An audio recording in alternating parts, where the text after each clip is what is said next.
IVS good afternoon. TV5 సమర్పిస్తున్న smart news కార్యక్రమానికి స్వాగతం. మార్కెట్స్ పాజిటివ్ ట్రెండ్ లో ఇవాళ ట్రేడ్ అవుతూ వస్తున్నాయి. అయితే మిడ్ అండ్ స్మాల్ క్యాప్స్ లో మాత్రం ఒక రకంగా ఒక ఫ్లాట్ ట్రెండ్ కనిపిస్తుంది. ఇంకా చెప్పాలంటే ఒక రకంగా నెగిటివ్ ట్రెండ్ మనం చూస్తున్నాం మిడ్ అండ్ స్మాల్ క్యాప్స్. దీంతో కొద్దిగా వరింగ్ ఫ్యాక్టర్ లా కనిపిస్తుంది మార్కెట్స్ లో. బట్ 9650 మార్క్ పైనే, 9600 మార్క్ పైనే నిఫ్టీ కొనసాగుతూ వస్తుంది. ఇది ఒక రకంగా పాజిటివ్ సెంటిమెంట్ మార్కెట్స్ లో ఇంకా నిలిచే ఉంది అనేది దీని ఒక సంకేతంగా మనం భావించవచ్చు. అండ్ ఎక్కువగా కొన్ని మిడ్ అండ్ స్మాల్ క్యాప్స్ లో ఎస్పెషల్లీ ఈ ఆర్బీఐ బ్యాంక్రప్సీ ప్రొసీడింగ్స్ ని స్టార్ట్ చేయండి అని ఏవైతే కంపెనీలు 6 కంపెనీస్ లిస్ట్ అవుట్ చేసిందో వాటిలో హ్యూజ్ సెల్లింగ్ ప్రెషర్ మనం చూస్తున్నాము. వాటిలో ల్యాంకో ఒకటి ఉంది, అండ్ భూషణ్ స్టీల్ లాంటివి, ఆమ్టెక్ ఆటో లాంటి కంపెనీస్ అన్ని కూడా, ఆమ్టెక్ గ్రూప్ లో ఉన్న కంపెనీస్ లాంటివి కూడా కొద్దిగా మనకు సెల్ ఆఫ్ ఇవాళ మనకు కనిపిస్తుంది. అండ్ ఒక్కసారి మిగిలిన వాటి ఒకసారి చూస్తే ఇవాళ banking, FMCG, metals, oil and gas రంగ షేర్స్ లో మాత్రం బయింగ్ రావడం చూస్తున్నాం. ఒక హెల్త్ కేర్ లో మాత్రమే సెల్ ఆఫ్ ఇవాళ కనిపిస్తుంది. But across the board markets లో పెద్దగా మనకి మొమెంటం లేకపోయినప్పటికీ జస్ట్ ఒక 40-50 పాయింట్స్ రేంజ్ లో నిఫ్టీ కొనసాగుతోంది. అండ్ 150 పాయింట్స్ రేంజ్ లో సెన్సెక్స్ కొనసాగుతున్నప్పటికీ మనకి అక్రాస్ ది బోర్డ్ అన్ని రంగాల షేర్లు లాభాలను ట్రేడ్ అవుతూ వస్తున్నాయి, ఎస్పెషల్లీ హెల్త్ కేర్ ఇండెక్స్ లో మాత్రం. అండ్ స్టాక్ స్పెసిఫిక్ మూవ్స్ ఒకసారి చూస్తే ఇవాళ చాలా లగాడ్గా ఉన్నాయి. మార్కెట్స్ ఎంత గ్రో అయినప్పటికీ, ఆ మార్కెట్స్ లో ఎంత ర్యాలీ వచ్చినప్పటికీ కొన్ని స్టాక్స్, గల్ఫ్ ఆయిల్ లాంటి స్టాక్స్, సిసిఎల్ ప్రొడక్ట్స్ లాంటి స్టాక్స్ మాత్రం ఈ ర్యాలీలో పార్టిసిపేట్ చేయలేదని చెప్పి మనం పదే అనుకున్నాం. అయితే ఇవాళ గల్ఫ్ ఆయిల్ ఒక 6% దాకా స్పర్ట్ కనిపించింది. సిసిఎల్ ప్రొడక్ట్స్ లో కూడా 5% దాకా స్పర్ట్ ఇవాళ రావడం మనం అబ్జర్వ్ చేస్తున్నాం. అండ్ ఇంకా మిగిలిన స్టాక్స్ లో ఒకసారి ఫిలిప్స్ కార్బన్ 10% దాకా అప్సైడ్ ఇవాళ చూసాం. సెలెక్ట్ మనకు వాల్యూ బై కింద రికమెండ్ చేసిన స్టాక్ ఇవాళ 13% దాకా పెరిగింది. అండ్ గోవా కార్బన్ 15% దాకా స్పాట్ రావడం చూసాం. బిఎఫ్ ఇన్వెస్ట్మెంట్స్ 15% దాకా స్పాట్ వచ్చింది. అండ్ ఇండియన్ హ్యూమ్ పైప్స్ కూడా ఇవాళ 12% దాకా స్పాట్ రావడం మనం చూసాం. అయితే కొద్దిగా వీక్ అయిన స్టాక్స్ వోకార్డ్ 4% డౌన్ తో ట్రేడ్ అవుతుంది. వక్రంజీ అండ్ ఎగరషి మోటార్స్ అలాంటి స్టాక్స్ లో కూడా ఒక 4 to 5% దాకా సెల్ ఆఫ్ మనకు కనిపిస్తుంది. అండ్ ఇంతకుముందు అనుకున్న వాటిలో Amtek, Lanco Infra, Bhushan Steel 20% down, వన్యత్ ఇస్పాత్ కూడా 15% డౌన్ తో ట్రేడ్ అవుతూ వస్తుంది. అండ్ మొత్తం 12 బ్యాంకులు, 12 సంస్థలను, అంటే ఎన్పిఎస్ ఎక్కువగా ఉన్న 12 మేజర్ సంస్థలను ఐడెంటిఫై చేసిన ఆర్బీఐ 6 మీద చర్యలకు ఉపక్రమించాలని చెప్పడం, దానికి తోడు జూలై 15 డెడ్ లైన్ కూడా విధించను. అండ్ అన్నిటికంటే ముఖ్యంగా పిఎంఓ ప్రధాన మంత్రిత్వ కార్యాలయం కూడా వీటన్నిటిని ఎప్పటికప్పుడు ట్రాక్ చేస్తుంది, మానిటర్ చేస్తుంది. అంటే దీన్ని బట్టి ఇక నుంచి గతంలో మాదిరి నెలల తరబడి సంవత్సరాల తరబడి ఈ ప్రాసెస్ అలాగే కంటిన్యూ అయ్యే అవకాశం లేదు. అంటే దీని మీద ఒక స్టర్న్ యాక్షన్ కూడా తీసుకునే అవకాశం ఉంటుంది. కాబట్టి మేబీ బ్యాంక్రప్సీ ప్రొసీడింగ్స్ అన్ని చాలా త్వరగా ఈ కంపెనీ మీద రాబోతున్నాయి. సో మళ్ళీ ఎవరన్నా ఈ మధ్యలోనే ఈ 1 or 2 days లో కొంతమంది అడగడం జరిగింది, ఇలా ఈ స్టాక్స్ కొనుక్కోవచ్చా, ₹1 వచ్చేసింది ల్యాంకో, ఆర్ ఇంతకంటే తక్కువకి వచ్చిందని. బట్ అలాంటి పనులు మాత్రం చేయొద్దు అనేది ఒక మనమే. అండ్ సిడిఎస్ఎల్ ఐపీఓ ఇవాళ మనకు స్టార్ట్ అవుతుంది June 19th. And ₹145-149 price band మధ్య ఐపీఓ రావడం చూస్తున్నాము. అండ్ 500 నుంచి దాదాపు 510 నుంచి 520 కోట్ల మధ్య సమీకరించబోతున్నారు సిడిఎస్ఎల్. ఒక ఎన్ఎస్సీలో మాత్రమే లిస్ట్ అవుతుంది, ఎందుకంటే one of the BSc promoter కాబట్టి సిడిఎస్కి వెళ్ళి ప్రతి డిమాట్ అకౌంట్ లో ఉండాల్సిన ఐపీఓగా, ప్రతి డిమాట్ అకౌంట్ లో ఉండాల్సిన ఒక షేర్ లాగా most of the research agencies అన్ని దీని గురించి చెప్తున్నాయి. And select energy value by కింద మనం టీవీ5 మనీ ఇస్తున్న స్టాక్ ఇది 11% దాకా ప్లస్ తో ట్రేడ్ అవుతుంది. ఆల్మోస్ట్ 13-14% దాకా ఇవాళ చాలా స్ట్రాంగ్ మనం గ్రోత్ రావడం చూసాము. ఫ్రైడే రోజున ఈవినింగ్ టైంలో మనం బిఫోర్ మార్కెట్ క్లోజింగ్ ఈ స్టాక్ రికమెండ్ చేయడం జరిగింది. అండ్ ఇంకొక 2 పాయింట్స్ అందులో ఒకటి మెన్షన్ చేయాల్సింది, 65% దాకా ప్రమోటర్ స్టేక్ ఈ కంపెనీలో ఉంది. క్యాష్ రిచ్ కంపెనీ కాబట్టి బోనస్ ఇచ్చేందుకు కూడా అవకాశం ఉంది. కాబట్టి లాంగ్ టర్మ్ హొరైజన్ దృష్టిలో ఉంచుకుంటే మంచి రిటర్న్స్ ఈ స్టాక్ లో ఉండేందుకు అవకాశం ఉంది. ఆ నోట్ తో ఈ టైంలో ఎలాంటి వ్యూ మార్కెట్స్ పై తీసుకోవాలని అంశాలపై మొత్తం మాట్లాడింది అనలిస్ట్ సిద్ధంగా ఉన్నారు. Good afternoon both of you sir. 9600 plus లో ట్రేడ్ అవుతుంది. ఒక ఫ్లాట్ ట్రెండ్ మనకు మార్కెట్ చూస్తున్నాం. బట్ సిడిఎస్ఎల్ ఐపీఓ అనేది చాలా స్ట్రాంగ్ లిస్టింగ్ గెయిన్స్ రావచ్చని, అండ్ మళ్ళీ చాలా ఇంట్రెస్ట్ జనరేట్ అవుతుంది. ఓవరాల్ గా మార్కెట్స్ ఎలా ఉన్నాయి అండ్ సిడిఎస్ఎల్ ఐపీఓ మీద మీ వ్యూ ఎలా ఉంది? Yeah, I think markets will still spend some time on there. It's actually a no trade zone అని చెప్పాలి. బట్ స్పెసిఫిక్ స్టాక్స్ కానివ్వండి, సెక్టరల్లీ కానివ్వండి, లేకపోతే ఒక్కొక్క stocks with in a sector probably they are doing reasonable well. But overall గా market time wise correction మనకి last 3 to 4 months లో కూడా ఎక్కడ చూడలేదండి. అంటే ప్రొలాంగ్ పీరియడ్ ఆఫ్ టైం అనేది. So probably we are entering into that zone. ఎందుకంటే GST implementation అయిన తర్వాత కూడా probably market will not be a run away. Overall monsoon is very good, so that will be good for agri stocks. So కొద్దిగా మనకి agri stocks లో interest అనేది మనం చూడొచ్చు. Post that maybe automobiles, auto ancillary ఇటువంటి stocks లో మళ్ళీ మనకి కొద్దిగా రెన్యూడ్ బయింగ్ అనేది చూడొచ్చు. బట్ ఈ అనిశ్చితి of GST implementation, it's a good reform, extremely strong reform after independence మనం అందరూ అనుకుంటున్నాం. And it's definitely a very good reform అండి. But it's a huge gigantic step కాబట్టి దీనికి సాధక బాధకాలు అనేది ఇంప్లిమెంటేషన్ అండ్ ప్రొసీజరల్ ఆస్పెక్ట్స్ లో తప్పకుండా ఉంటాయి. టీథింగ్ ట్రబుల్ అన్నా మనం definitely I think it's going to take some time for it to settle down. But that should be used as the best time to really enter into stock market అండి. ఒకవేళ గతంలో ఎవరైనా wait చేస్తున్నా కానీ overall market లో first time entrance కూడా I think రాబోయే I would say in the next 1 quarter definitely they should take some positions. ఎందుకంటే మన గోల్డ్ కూడా మళ్ళీ పతనం అవడం అనేది చూస్తున్నాం. యూఎస్డి కొద్దిగా స్ట్రాంగ్ అవుతుంది కాబట్టి dollar. All in all I think it's time for us to really gear up to really invest over the next 3 months అని, నెక్స్ట్ క్వార్టర్ అని చెప్పొచ్చు. జూన్ క్వార్టర్ రిజల్ట్స్ డెఫినెట్లీ బాగానే ఉంటాయి మార్చ్ కంటే అని మెజారిటీ ఆఫ్ ద ఎక్స్పర్ట్స్ అందరూ చెప్తున్నారు. కాబట్టి ప్రాబ్లీ అది మనకి ఒకవేళ అప్వర్డ్ ట్రిగర్ ఉన్నా కానీ I think to that extent GST implementation it will work as a break andi. So all in all it's a time to consolidate. Koddiga pause mode lo unde avakasam ekku undi, but use this opportunity, fully load your money with stock in staggered manner. At least 1 or 2 price points raboye 3 months lo tappakunda konalandi. So adi pakkan pedthe manaki CDSL gurinchi I think one can apply andi definitely, endukante iva unique businesses ivi NSDL and CDSL rendu unnai kabatti I think you can apply. Don't expect any extremely strong listing gains, but ఇవన్నీ కూడా కొద్దిగా long term ఉంచుకునే షేర్లు కాబట్టి తప్పకుండా అందరినీ participate చేయమని చెప్తాను. ఓకే, మీరు ఎలాంటి టెక్నికల్ యూతో ఉన్నారు మార్కెట్ గత 4 నెలలుగా చూస్తే కనుక మేజర్ అప్ ట్రెండ్ మనం చూసాము. ఏప్రిల్ తర్వాత ఇంచుమించు 9,700 దగ్గర ఒక స్వల్ప విరామం తీసుకున్నట్టు కనిపిస్తుంది. అలాగే మనకి బ్యాంక్ నిఫ్టీ కూడా చూస్తే కనుక 23,650 దగ్గర లాస్ట్ వీక్ రెసిస్టెన్స్ తీసుకోవడం మనం చూసాము. ఆ రెసిస్టెన్స్ ను ఒకసారి రీటెస్ట్ చేయడం అనేది ప్రస్తుతం జరుగుతుంది. ఒకవేళ కనుక bank nifty 23,650 resistance last week హైని కనుక బ్రేక్ అయ్యి దానిపైన క్లోజ్ అయ్యిందంటే అప్పో టెక్నికల్ బ్రేక్అవుట్ ప్యాటర్న్ వచ్చినట్టు అప్పుడు మార్కెట్ అలాగే బ్యాంక్ నిఫ్టీ కూడా పెరిగే అవకాశాలు కనిపిస్తుంది. అలాగే నిఫ్టీ చూస్తే కనుక లాస్ట్ వీక్ ఒకసారి మనకి ఇంచుమించు ఒక 4-5 వారాల అప్ ట్రెండ్ తర్వాత ఒక టెక్నికల్ గా డౌన్వర్డ్ రివర్సల్ బార్ ఏర్పడింది కాబట్టి సపోర్ట్ లెవెల్ స్లైట్ గా క్రాక్ అవుతుంది కాబట్టి 2-3 సార్లు కొంచెం సైన్స్ ఆఫ్ వీక్నెస్ అనేది ఎగ్జిబిట్ అవుతుంది వీక్లీ చార్ట్ లో. వీక్లీ అంటే నెక్స్ట్ కపుల్ ఆఫ్ వీక్స్ కి పాయింట్ ఆఫ్ వ్యూ లో. సో ఇవాళ రేపు ఒకవేళ కనుక 9,600 పైన కనుక సస్టైన్ అయిందంటే పర్వాలేదు, లేదంటే కనుక 9,600 కింద కనుక దిగింది దాని కింద క్లోజ్ అవుతాయి మటుకు షార్ట్ టర్మ్ లో కరెక్షన్ వచ్చే అవకాశాలు కనిపిస్తుంది. స్టాక్స్ అన్ని కూడా చాలా ఓవర్ వాల్యూడ్ అలాగే టెక్నికల్ గా ఓవర్ బాట్ పొజిషన్ లో ఇంకా కంటిన్యూ అవుతుంది కాబట్టి నా ఉద్దేశం షార్ట్ టర్మ్ లో ఇన్వెస్టర్స్ ప్రాఫిట్స్ బుక్ చేసుకోవడం మంచిది. ఒక చిన్న కరెక్షన్ వచ్చిన తర్వాత లోయర్ రేట్ లో తీసుకోవచ్చు. అలాగే మనకి ఎఫ్ఐస్ చూస్తే కనుక శుక్రవారం కూడా స్టాక్ ఫ్యూచర్స్ లోను ఇండెక్స్ ఫ్యూచర్స్ లోను ఈక్విటీస్ లోను మూడిట్లోనూ అమ్మకాలు జరిపారు కాబట్టి బహుశా కొంతకాలం ఈ సబ్డ్యూ ట్రెండ్ కంటిన్యూ అవకాశాలు కనిపిస్తుంది. ఎఫ్ఐస్ మళ్ళీ బయింగ్ లోకి వస్తే తప్ప కానీ ఇమీడియట్ గా మార్కెట్ ఒక మేజర్ అప్ ట్రెండ్ రాకపోవచ్చు. అలాగే కొంచెం అప్పర్ సైడ్ చూస్తే కనుక 9,700 చాలా స్ట్రాంగ్ రెసిస్టెన్స్ కనిపిస్తుంది. సో అట్లీస్ట్ కనీసం ఇవాళ రేపు మార్కెట్ 9650 పైన కనుక క్లోజ్ అవుతే స్ట్రెంత్ ఉన్నట్టు, లేదంటే కనుక ఓవరాల్ గా మార్కెట్ కొంచెం కన్సాలిడేషన్ ఒక మైనర్ కరెక్షన్ లోకి వెళ్లే అవకాశాలు కనిపిస్తుంది. ఓకే, అండ్ కొన్ని మెయిల్స్ అండ్ ఫోన్ కాల్స్ మనం సైమల్టేనియస్ గా తీసుకుందాం. ఒక mail, Aban offshore 2 years back 280 rupees లో వెయిట్ చేశారు, hold are cell, future outlook ఎలా ఉంది Aban offshore? No, it's among that list of 12 companies and first lo vachina ante sketchy details unnai gani, but definitely it's also having huge debt burden. So I don't think it's a great bet for long term andi, and especially oil and gas ki sambandhinchi they are basically drillers kabatti manaki oil prices completely patanam aitunnappudu additional oil drilling ki matram antaga business paranga kuda materialize kaadu. So in my opinion it's better to avoid Aban Offshore right now. Okay, fine. Ka కొన్ని calls and mails తీసుకునే ముందు smart investor చిన్న break తీసుకుందాం.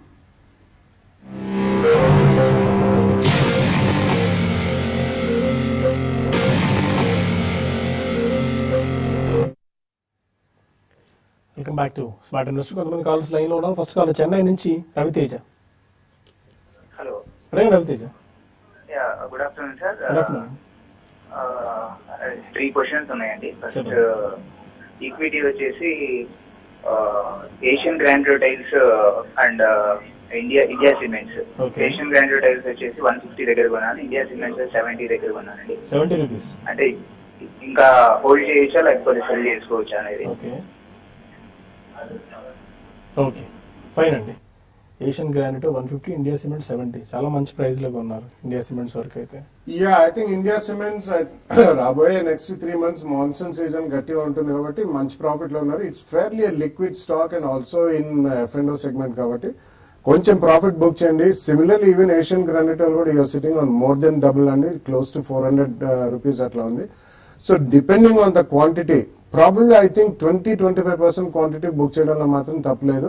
ఒకవేళ ఎంత strong stocks అనేది you will get other opportunities, అంటే మీకు రిలేటివ్లీ ఇంకొక వేరే సెక్టర్లో కానీ రెండు కూడా బిల్డింగ్ అండ్ కన్స్ట్రక్షన్ మెటీరియల్ కి సంబంధించినవి and both of them are doing well. In terms of price you acquired at a very strong and very good price. కాబట్టి కొద్దిగా ఒక 20-25% స్టాక్ ఉంచండి, మిగతా మాత్రం తప్పకుండా అట్టు పెట్టుమని చెప్తానండి. రాబోయే 1 or 2 years లో మీకు రెండు కౌంటర్స్ లో కూడా ఇంకా మంచి అప్రిసియేషన్ వచ్చే అవకాశం ఉంది. విజయవాడ నుంచి శిరీష్ మన కాలర్. అదే శిరీష్. హలో హలో చెప్పండి. సెలెక్ట్ ఎనర్జీస్ మొన్న ఫ్రైడే బై చేశాను సార్. అది నా దగ్గర హోల్డింగ్ లో ఉన్నాయి, 400 వరకు ఉన్నాయి సార్. ఒకసారి స్టాక్ రిపీట్ చేయండి శిరీష్. ఈ టీవీ వాళ్ళని తగ్గించి క్వశ్చన్ అడగండి శిరీష్. హలో ఓకే మనం ఇంకొక మెయిల్ తీసుకుందాం. కుమార్ అడుగుతున్నారు sir, Chaitanya Puthineni Omkar speciality 180 rupees లో బై చేశారట, ఎలాంటి అడ్వైజ్ ఇస్తారు? ఓంకార్ స్పెషాలిటీ 180. ఓంకార్ ప్రస్తుతం హోల్డ్ చేయండి. మొన్న కార్పొరేట్ యాక్షన్ వల్ల స్టాక్ కూడా బాగా తగ్గడం మనం చూసాము. ప్రస్తుతానికి ఓంకార్ స్పెషాలిటీ 80 రూపాయల దగ్గర ట్రేడ్ అవుతుంది. స్ప్లిట్ అవ్వక ముందు చూస్తే కనుక ఒక స్వల్ప అప్ ట్రెండ్ లోకి ఉండడం మనం చూస్తున్నాము. హోల్డ్ చేయండి. ఓవరాల్ గా ఫండమెంటల్ గాను టెక్నికల్ గాను పాజిటివ్ గాను కనిపిస్తుంది. అలాగే ఇందాక ఇప్పుడు వచ్చిన కాలర్స్ వల్ల టెక్నాలజీ గురించి అడిగినట్టున్నారు. టెక్నికల్ గా చూస్తే కనుక బాగా పాజిటివ్ కనిపిస్తుంది. ఫండమెంటల్ కూడా రికమెండ్ చేయడం చూసాము. బాగా స్ట్రాంగ్ కంపెనీ, హోల్డ్ చేయండి. టెక్నికల్ కూడా ఇప్పుడే కొంచెం చాలా కాలం కన్సాలిడేషన్ తర్వాత లాస్ట్ ఒక 2-3 వీక్స్ కూడా ఒక అప్ ట్రెండ్ లోకి ఎంటర్ అయింది కాబట్టి హోల్డ్ చేయండి. విజయవాడ నుంచి రంగారావు మన కాలం. నమస్తే అండి. నమస్కారం అండి, చెప్పండి. నమస్తే అండి. నమస్కారం సార్, చెప్పండి. చెప్పలా 600 చాలా కాలం నుంచి హోల్డ్ చేస్తున్నాను. ఓకే. అది పడిపోతాయండి. కనీసం నష్టంతోనే బయటపడాలంటే ఆ 600 హోల్డ్ చేస్తాండి చాలా కాలం నుంచి. అది పడిపోతాయండి. కనీసం నష్టంతో అయినా బయటపడాలంటే టెక్నికల్ లెవెల్ చూస్తారా, అక్కడ ఉంచుకోవచ్చా, అమ్మాలా? 649 సిప్లా లాస్ట్ బుక్ చేసుకుని బయటికి రావచ్చా ఈ టైంలో? ఈ గత 6 నెలల క్రితం వచ్చిన హై అండి, ఇంచుమించు 650. అంటే మన స్టాక్ చూస్తే కనుక ఫార్మా స్టాక్స్ అన్ని కూడా కంటిన్యూస్ గా పట్టడం మనం చూసాము. 480 రూపాయల నుంచి ఈ 2 వారాలుగా ఒక ఫార్మా ర్యాలీలో ఒక స్వల్ప అప్ ట్రెండ్ రావడం మనం చూస్తున్నాం. ఓవరాల్ గా చూస్తే కనుక హిస్టారికల్ గా లాస్ట్ 1 or 2 years గా టెక్నికల్ గా 500 రూపాయల దగ్గర చాలా స్ట్రాంగ్ బేస్ ఏర్పడింది సిప్లా కూడా. పైగా ఈ మధ్య కాలంలో కూడా చూస్తే కనుక ఫార్మా స్టాక్స్ అన్ని కూడా ఒక మేజర్ బాటమ్ ఫామ్ అయిపోయి వర్స్ట్ అయిపోయిన కామెంట్స్ కూడా రావడం మనం చూస్తున్నాము. వర్స్ట్ అయిపోయినట్టుగా కూడా కొందరు చెప్పడం చూస్తున్నాం. హోల్డ్ చేయండి. కాకపోతే కొంచెం ర్యాలీ వస్తే కనుక 600 దగ్గర చాలా స్ట్రాంగ్ రెసిస్టెన్స్ ఉంది. మనం లాస్ట్ 6 months 2-3 మేజర్ టాప్స్ ఇక్కడ ఫామ్ అయ్యి దాటలేకపోతుంది కాబట్టి నా ఉద్దేశం కొంచెం 600 రూపీస్ దగ్గర ఎగ్జిట్ అయ్యి మళ్ళీ ఒక డిప్ వచ్చిన తర్వాత తీసుకోవచ్చు. అండ్ హైదరాబాద్ నుంచి మంజునాథ్ మన కాలర్. అదే మంజునాథ్. హలో హలో అడగండి మంజు. గుడ్ ఆఫ్టర్నూన్ అండి. గుడ్ ఆఫ్టర్నూన్, చెప్పండి. రిగార్డింగ్ ఇండియాబుల్ రియల్ ఎస్టేట్ అండి. ఓకే. అది ఒక 1 year పర్స్పెక్టివ్ లో కొనొచ్చా అండి? 1 year పర్స్పెక్టివ్ లో ఇండియాబుల్స్ రియల్ ఎస్టేట్. ఈ మధ్య ఇండియాబుల్స్ రియల్ ఎస్టేట్ బాగా అప్ ట్రెండ్ లో ఉండడం మనం చూస్తున్నాము. ఒక స్ట్రాంగ్ బుల్లిష్ ట్రెండ్. 70 రూపాయలు మొన్న మార్చి నుంచి కంటిన్యూస్ గా పెరుగుతూ 200 రూపాయలు కూడా దాటం మనం చూస్తున్నాము. ఇప్పటికీ బాగా వాల్యూ ఉంది. ఇంకా ఈ సెక్టర్ కూడా చాలా బుల్లిష్ అవుట్లుక్ కూడా బాగా కనిపిస్తోంది. రేపు మేజర్ ఇంకా మల్టీ బ్యాగర్ కూడా అయ్యే అవకాశాలు ఉందని కూడా అంటున్నారు. కాబట్టి ఇండియాబుల్స్ రియల్ ఎస్టేట్ ఈ లెవెల్లో కూడా బై చేయొచ్చు. కాకపోతే ఈ మధ్య లాస్ట్ 2-3 వారాలుగా ఒక మేజర్ వెర్టికల్ గా సర్జ్ వచ్చింది కాబట్టి ఒక ఏదైనా డిప్ వచ్చిందంటే కనుక 180-185 సపోర్ట్ లెవెల్స్ దగ్గర బై చేయండి ఇండియాబుల్స్ రియల్ ఎస్టేట్. తిరుపతి నుంచి శ్రీధర్ మన caller. Good afternoon. Good afternoon. Pollution control effect వస్తుంది, కంపెనీస్ ఏమైనా ప్రాబ్లం అవుతుందా? శ్రీధర్ ఒకసారి స్టాక్ రిపీట్ చేస్తారా? Kiri Industries Bodal. Kiri Industries okay pollution control effect వస్తుందని చెప్పేసి పేపర్లో చదివిస్తున్నాం. ఓకే దట్ ఇంకోటి జోసీలు వచ్చి అది పెరుగుతుంది పడిపోతుంది, అది ఉంచుకోవాలా వద్దా? నా దగ్గర 4 years బ్యాక్ ఉన్నాను అది జోసీల్ కంపెనీ షేర్స్. ఓకే ఈ మూడింటి గురించి చెప్పండి sir. Kiri Industries and Bodal Chemicals. ఆ pollution I'm not tracking it. Yeah, I mean, it's a pollution in specific ఈ రెండింటికైనా అదనే generally pollution control, environmental control, regulatory aspect అన్ని వచ్చిన తర్వాతనే వీటికి లైసెన్సెస్ ఇస్తారండి. Pollution basically the major problem చైనాలో అయింది కాబట్టి that industry is moving from China to India. Dye stuffs, pigments ఇవన్నీ కూడా highly toxic and pollutant materials. But specific గా ఈ 2 కంపెనీస్ కి మీ దగ్గర ఉన్నాయి కాబట్టి విల్ దట్ హిట్? ప్రాబ్లీ అవన్నీ వాళ్ళు కేర్ తీసుకునే చేస్తారండి. But recently they have done, especially Bodal అండి. Kiri is not that, it's a turn around story. But Bodal has done reasonable well. But last 1.5-2 years లో చాలా స్ట్రాంగ్ గా పెరిగిన స్టాక్స్ కాబట్టి they are normally subject to any correction. But specifically మన దగ్గర నుంచి pollution control కి వీటికి ఏమైనా ప్రాబ్లమ్స్ వస్తాయా? I don't think so immediately అండి. స్పెసిఫికలీ ఏదైనా ఒక్కొక్క కంపెనీకి ఏదైనా ప్రాబ్లం వస్తే రావచ్చు, కానీ ఇన్ జనరల్ ఆ కంప్లీట్ ఇండస్ట్రీకి మాత్రం there are regulatory checks in place. Okay, మన కాల్ హైదరాబాద్ నుంచి Govardhan. Govardhan grandma trading agency అనేది 20,000 కొన్నాను సార్. ఏదండి? Grandma trading agency. Grand ma trading agency. Okay, 20,000 కొన్నాను. అది హోల్డ్ ఉంటుంది, యాక్చువల్ లాస్ లో ఉంది. అది ఏ ప్రైస్ లో కొన్నారు మీరు? 8.4, 8.5 అలా కొన్నానండి. ట్రాక్ చేస్తున్నారా grand ma trading corporation? Grand మా చూస్తే కనుక ఫండమెంటల్ గా వీక్ గా కనిపిస్తోంది. టెక్నికల్ గా చూస్తే కనుక లాస్ట్ 2 ఏళ్ళుగా చూస్తే కనుక 33-34 రూపాయల నుంచి 7 రూపాయల వరకు పడటం మనం చూసాము. ఈ స్టాక్ గురించి పెద్ద చెప్పడానికి ఏం లేదు, పెద్ద యాక్టివిటీ కూడా కనిపించట్లేదు. నా ఉద్దేశం ఏదైనా కొంచెం ఒక స్వల్ప రికవరీ వచ్చినా ఎగ్జిట్ అయిపోండి గ్రాండ్ మా ట్రేడింగ్ లో వచ్చి. మీరు అలాంటి పెద్దగా గొప్పగా ఫండమెంటల్స్ లేని స్టాక్స్ ని పిక్ చేసుకుంటే మీరు అంటే అంత హ్యూజ్ క్వాంటిటీ కూడా తీసుకున్నారు, దానికి తోడు లాస్ లో ఉన్నారని చెప్పి మేబీ ఎస్ఎంఎస్ లాంటివి బేస్ చేసుకుని ఎవరైనా ఎస్ఎంఎస్ పంపిస్తే మీరు కొన్నారా, లేకుంటే మీరు ఇండివిజువల్ డెసిషన్ తీసుకుని కొన్నారా అనేది ఒకసారి ఆలోచించి. ఎందుకంటే మార్కెట్ ఫండమెంటల్ మంచి స్ట్రెంత్ ఉన్నాయి, మంచి స్టాక్స్ ని పిక్ చేసుకుంటే మంచి రిటర్న్స్ వస్తాయి. కానీ ఇలాంటి స్టాక్స్ మీరు ఇంత హ్యూజ్ క్వాంటిటీ తీసుకున్నారంటే ప్రయోజనం లేకపోగా నష్టాలు ఎక్కువ ఉంటాయి. మరొక కాల్ ఉన్నారు. హలో హలో ఉదయ్ శంకర్ మరో కాలర్. అడగండి ఉదయ్ శంకర్. హలో చెప్పండి సార్. సార్ మేము ఎక్స్పాన్స్ ఇన్ఫర్మాటిక్స్ లిమిటెడ్ అని చెప్పేసి ఒక కంపెనీ షేర్స్ కొన్నామండి లాంగ్ బ్యాక్. ఓకే, ఆ తర్వాత అది అంటే ఇయర్ 2000 కొన్న తర్వాత మేము అవుట్ ఆఫ్ స్టేషన్ ఉండడం వల్ల మళ్ళీ రావచ్చు అడిగితే మా స్టాకింగ్ కూడా వెళ్ళండి. ఇప్పుడు వెళ్తే అది ఉండరు కంటెంట్ లేదండి అది అంటున్నారు. మేము ఆ టైంలో మేము దాదాపు 28,000 ఇన్వెస్ట్ చేసాము. ఇప్పుడు ఆ ప్రస్తుత పరిస్థితి ఏంటి? కంపెనీ ఉందంటారా లేదంటారా? Whether we can get back any amount లేదా రాదంటారా? ఏ ఇన్ఫర్మాటిక్స్ అన్నారండి? Response informatics limited.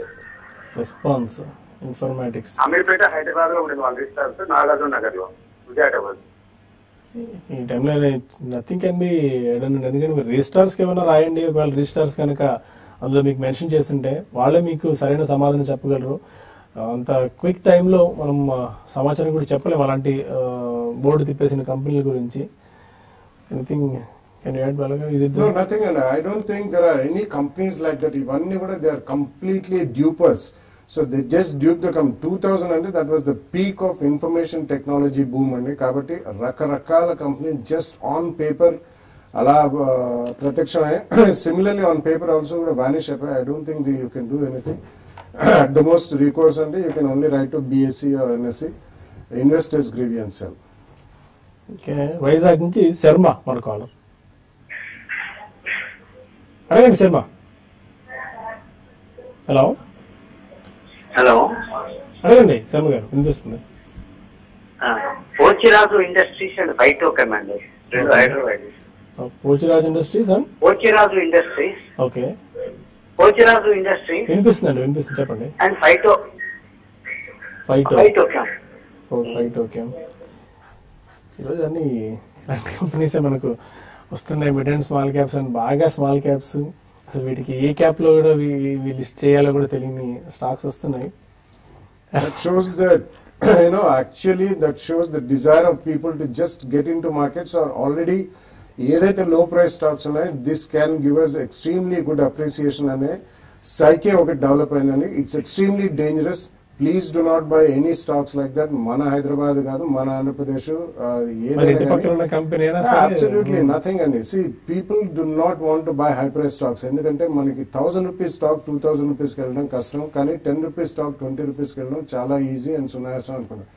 That's a wrong notion అండి. డు నాట్ ఈవెన్ బై చేస్ కాదు, don't by any Penney stocks.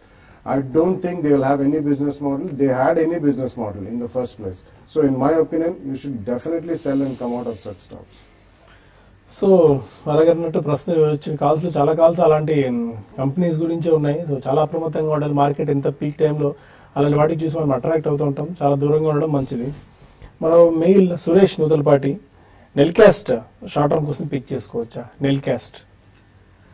Nelcast ఈ మధ్య షార్ట్ టర్మ్ లో చూస్తే కనుక 45-46 రూపాయల దగ్గర నుంచి 65 రూపాయల వరకు వెళ్ళటం మనం చూస్తున్నాము. షార్ట్ టర్మ్ లో చూస్తే కనుక అప్వర్డ్ టార్గెట్ పూర్తయింది. ఎందుకంటే 65 రూపాయల దగ్గర చాలా స్ట్రాంగ్ రెసిస్టెన్స్ కనిపిస్తుంది. 2016 లో చూస్తే కనుక 65-70 దాటలేకపోతుంది. అక్కడ ఒక మేజర్ లాంగ్ టర్మ్ బ్యారియర్ కూడా ఏర్పడింది. ప్రస్తుతానికి అయితే మటుకు ఈ లెవెల్లో షార్ట్ టర్మ్ ఎగ్జిట్ అవుతుంది తప్ప కానీ షార్ట్ టర్మ్ లో పీక్ అనేది కరెక్ట్ కాదు. ఎందుకంటే పీక్ లో కొంచెం షార్ట్ టర్మ్ రెసిస్టెన్స్ లెవెల్ ఉంది కాబట్టి ఒక కరెక్షన్ కి డ్యూ ఉంది నెల్కాస్ట్ స్టాక్ లో. సుబ్బయ్య కొత్త మాసం ఏం చేశారు? ఐఎఫ్బి అగ్రో 480 రూపీస్ లో ఆల్రెడీ హోల్డ్ చేస్తున్నారు. ఇదేమో ఇంకా యావరేజ్ చేసుకోవచ్చా IFB agro? No, I don't think so అండి. It's a good company, it's a good stock. ఉన్నవి మాత్రం ఉంచండి కానీ you should not additionally buy the IFB Agro పేరుకే కానీ they are actually manufacturers IMFL అండి, Indian made foreign liquors. But basically agro అన్న పేరు మీద ఎస్పెషల్లీ మాన్సూన్ బాగుంది కదా అని చెప్పి ఇంట్రెస్ట్ ఉంది. But even otherwise it's a good company అండి, nothing to worry about it. But ఒకటేంటంటే ఇండియన్ మేడ్ ఫారెన్ లిక్కర్స్ కి ఎప్పుడు కూడా ప్రతి స్టేట్ లో చుక్క ఎదురవుతుంది కాబట్టి అప్రిసియేషన్ అనేది అంత ఫాస్ట్ గా ఎక్కడి నుంచి. But quality management and decent company కాబట్టి ఉన్న ఉంచండి, అడిషనల్ గా మాత్రం కొనొద్దు. In case you get some decent profit you should come out of it. Bharat Bijlee almost 9% దాకా స్పాట్ రావడం చూస్తున్నాం. 1279, 1280 రూపీస్ దగ్గర స్టాక్ ట్రేడ్ అవుతుంది. Fundamentally one of the strong company ఇది. అండ్ 8 to 9% దాకా చాలా స్ట్రాంగ్ స్పర్ట్ మనం చూసాం. కొద్దిగా లగాడిగా ఉన్న ఈ స్టాక్ లో మంచి బయింగ్ యాక్షన్ కనిపిస్తుంది. ఒక్క మెయిల్ మనం తీసుకుందాం. రాజేంద్ర, జయప్రకాష్ అసోసియేట్స్ ఫండమెంటల్స్ ఎలా ఉన్నాయి, పిక్ చేసుకోవచ్చా? I don't track that stock. And so you need to be very careful అండి. ఎందుకంటే అలాంటి కంపెనీస్ గురించి పెద్దగా ఆ కంపెనీ గురించి పెద్దగా మాట్లాడుకోవడానికి, ఆ కంపెనీ గురించి పెద్దగా చేయడానికి కూడా ఏమి మనకు కనిపించట్లేదు. అండ్ ఎంఈపీ ఇన్ఫ్రా అన్న స్టాక్ కూడా ఆల్మోస్ట్ 17% దాకా స్పాట్ మనకు కనిపిస్తుంది. సో భారత్ బిజిలీ ఒక్కసారి ఈ స్టాక్ ఇంకా ఎంతవరకు అప్ సైడ్ ఉండే ఛాన్సెస్ కనిపిస్తున్నాయి? 8 to 9% దాకా మనకు స్పాట్ కనిపించింది ఈ స్టాక్ లో. భారత్ బిజిలీ ఈ మధ్య కాలంలో చూస్తే కనుక బాగా పెరిగిన స్టాక్. టెక్నికల్ గా చూస్తే కనుక బాగా అప్ ట్రెండ్ లో ఉన్న స్టాక్ మనకి 800 రూపాయల నుంచి 1250 రూపాయల వరకు వెళ్ళటం కూడా మనం చూసాము. ఫండమెంటల్ కూడా చాలా స్ట్రాంగ్ గా ఉంది. కాకపోతే టెక్నికల్ గా చూస్తే కనుక హైయర్ రేట్ లో కొంచెం ఒక 1400 లెవెల్స్ దగ్గర చాలా స్ట్రాంగ్ రెసిస్టెన్స్ కనిపిస్తుంది. ఇంచుమించు 2010-2000 లెవెల్లో ఫామ్ అయిన పీక్. సో ఉన్నాయంటే కనుక హోల్డ్ చేయొచ్చు.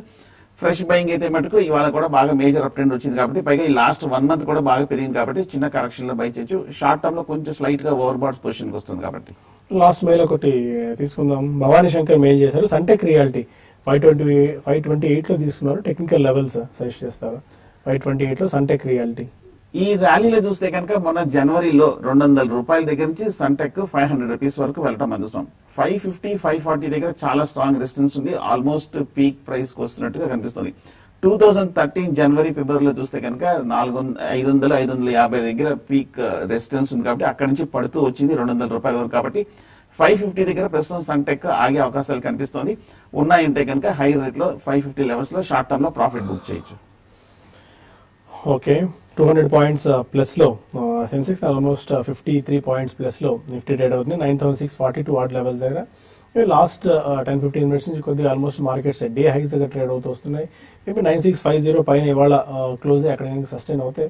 మరి కొద్ది కాలం పాటు ఈ పాజిటివ్ ట్రెండ్ ఇంకా కొనసాగే అవకాశాలు మనకు ఎక్కువగా కనిపిస్తున్నాయి. అనొస్తే బుల్టన్ ఇక్కడ ఫైండ్ అవుట్ చేద్దాం. బట్ 2 o'clock స్మార్ట్ ఈ TV5 మనీలో మనకు కార్యక్రమం ఆర్గనైజ్ చేయట్లేదు. 4 o'clock స్ట్రైట్ గా క్లోజింగ్ రిపోర్ట్ లో మనం కలుద్దాం.